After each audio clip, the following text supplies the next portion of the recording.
Let's talk about Disney.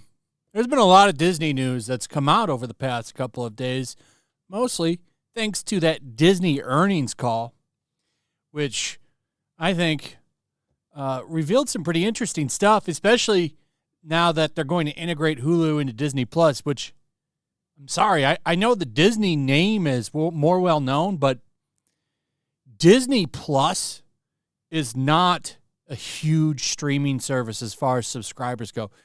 I would be willing to say Hulu probably has more people, but they're going to integrate Hulu into Disney Plus. It really doesn't make that much sense, but whatever. We'll see if you can get everybody to actually make the steps to do that, because it's hard to get people to do anything.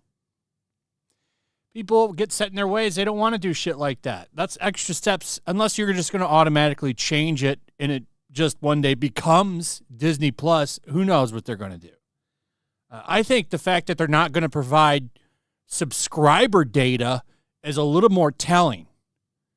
So, yeah, I know Netflix is doing that too, but Netflix is huge. It's massive streaming service, the biggest one.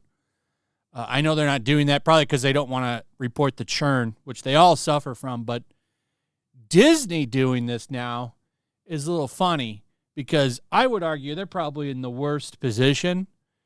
There's just not a lot of people on Disney Plus. I mean, there's a lot of people, but compared to the other streaming services, Disney is actually not in a very good place when it comes to streaming. So, it seems a little beta to me. I don't think Disney is in the spot that they want you to think they are. And all of their brands are really underperforming. Star Wars, other than Andor Season 2, has been a disaster. Marvel has been a disaster. Nobody is watching any of this Marvel shit.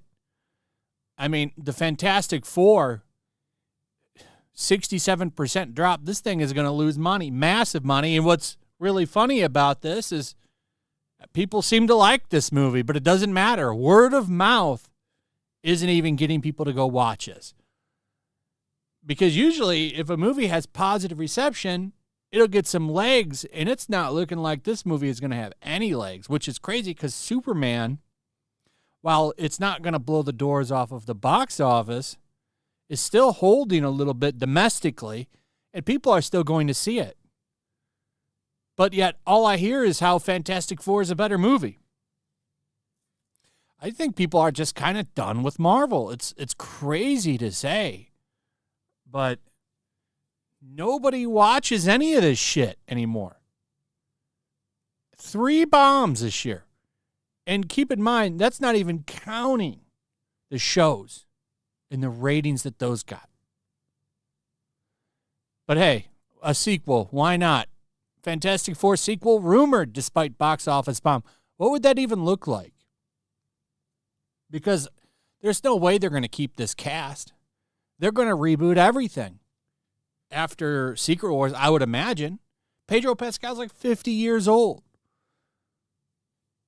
Are you going to you're going to have an old 60, 70-year-old Mr. Fantastic? I don't get a lot of the decisions behind this movie. Even Vanessa Kirby, she's not a spring chicken either, and she still looks good, but she's like 40-something years old too, I think. But here's something that's really, really interesting. At least I thought it was. Bob Iger accidentally reveals Star Wars and Marvel retail slump while stumping for Lilo and Stitch. Now, this shouldn't be a shocker, right? You really think that Star Wars and Marvel merchandise is selling? Outside of maybe some shirts, like a Punisher logo shirt? No one's buying this shit. All you got to do is go watch a World-Class Bullshitters video, and you can see that for yourself. I love these videos I do where they just go around Ollie's and show you all the shit that's just sitting in that store, man. These are those Agent Carter shields. Who the hell wanted this? This is a really good example of just how far things have fallen for Marvel. Look at all these figures. Notice how it's all the ladies. Nobody wanted those. I've got one that I go to once in a while. It's full of the same shit. All these Shang-Chi toys. I thought that movie was a massive hit. Nobody wants this character, though. All those Shang-Chi action figures went to clearance. All the Eternal figures are still there. You got a bunch of Multiverse of Madness figures. There's Sharon Carter. They made 2 versions of that Legends toy. Nobody wants that? Huh. Shocking. Just wait. You're going to see the Fantastic Four toys here, too, because they made 4 of those. You'll probably see most of those here, too, because it's not even the bad characters. I went in there. They don't have them anymore, so I guess people did buy them. But I went in there last year. They had Age of Apocalypse X-Men figures in there, which I was kind of shocked about. Like that's a hot prop. That's X-Men and a classic run. And I'm not talking about like Toad was in there. No, they had like Cyclops, I think Colossus, Nightcrawler. I can't remember, but Cyclops was for sure there. They even had Apocalypse in there. Wolverine wasn't. He wasn't in there. I don't think you'll ever see a Wolverine figure in there. He's always going to sell. That's like even if comic book movies were to tank, Wolverine, he's always going to sell. You'll always see Batman, Wolverine, and Spider-Man, and X-Men. You're always going to see those movies, despite what happens with comic books. But it's just more than those. I mean, they even have these X-Men copters in there. Like, look at these. Banshee. Look, these are X-Men figures in here. A bunch of Star Wars figures. No one's buying this shit, man. Look at this. Not the Transformers one. Like little Iron Man toys. And that's from the Spidey show. Now, I maybe kids just don't want Iron Man anymore. I don't know. But it's just wild to see some of this shit in there. These are pretty good videos. I enjoy these videos a lot. They make them pretty regularly over there, just kind of showing that nobody wants this shit. So when this report came out, I was like, yeah, I'm not shocked by this. Lilo and Stitch. Now their hottest seller, which is kind of surprising. It's never been a weak brand, but the numbers that they're pulling in, this is how a movie makes money. Through merchandise. That's where the money is. I'm telling you. Anime and manga, huge pirating problem over there in Japan. Like everybody pirates anime and manga. Do you know how those brands make money? Merchandise, toys, shirts, video games, posters, all that stuff. Merchandise. That's how they make money. That's how they've combated piracy.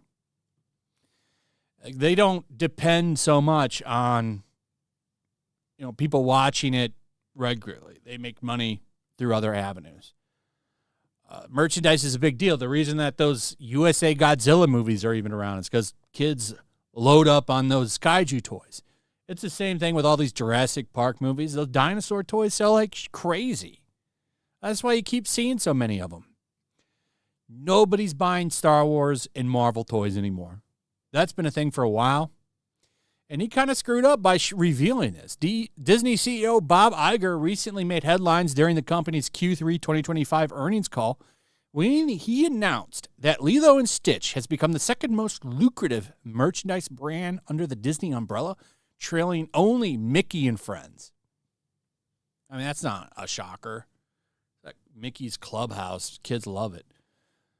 While this may seem like a charming underdog success story, especially considering Lilo and Stitch was never a box office juggernaut, it is now. Pretty sure that live-action movie made $1 billion.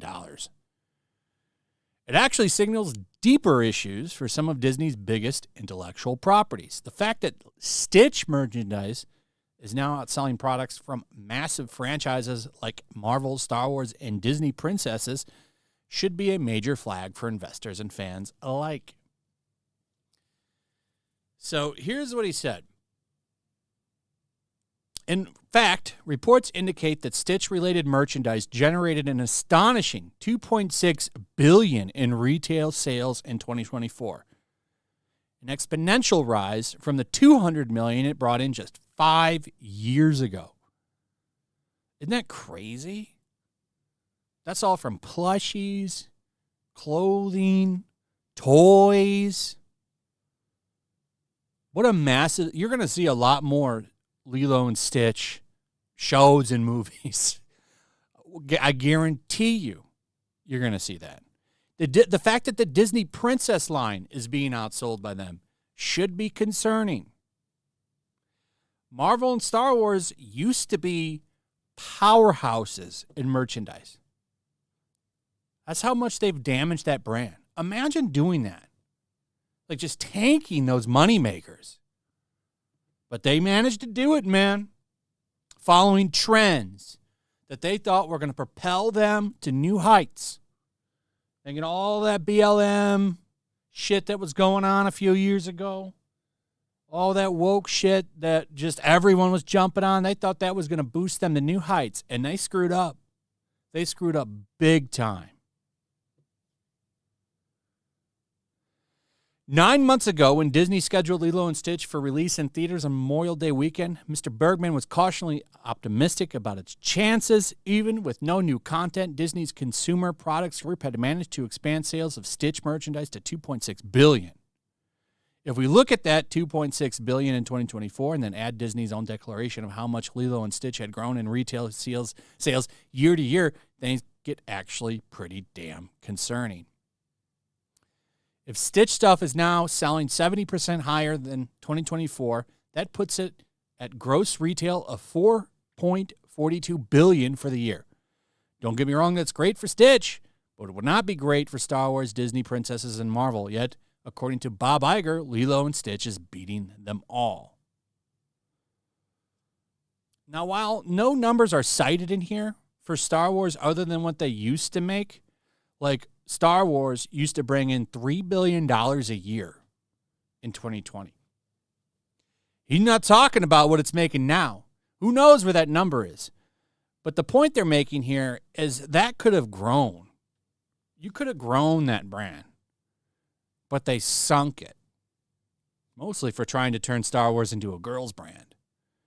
No one's buying this. In fact, if you go to a toy aisle where they still have them, Target or Walmart, the Star Wars sections there are very small. There's still a big section for Marvel, though that's gotten smaller too.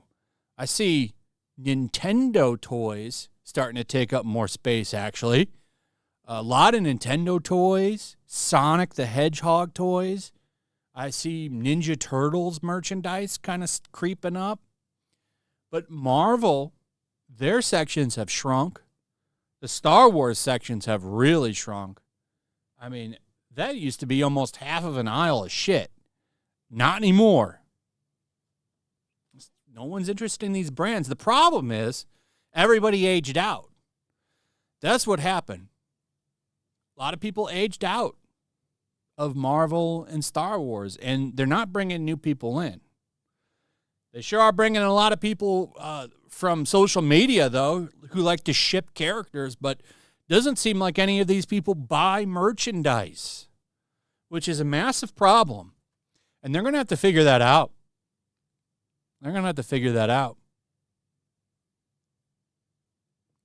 Anyway, let me know what you guys think about all of this in the comments. Also, if you would, please like, subscribe, share the video. Make sure you're still subscribed, hit that notification bell, and we'll see you on the next one.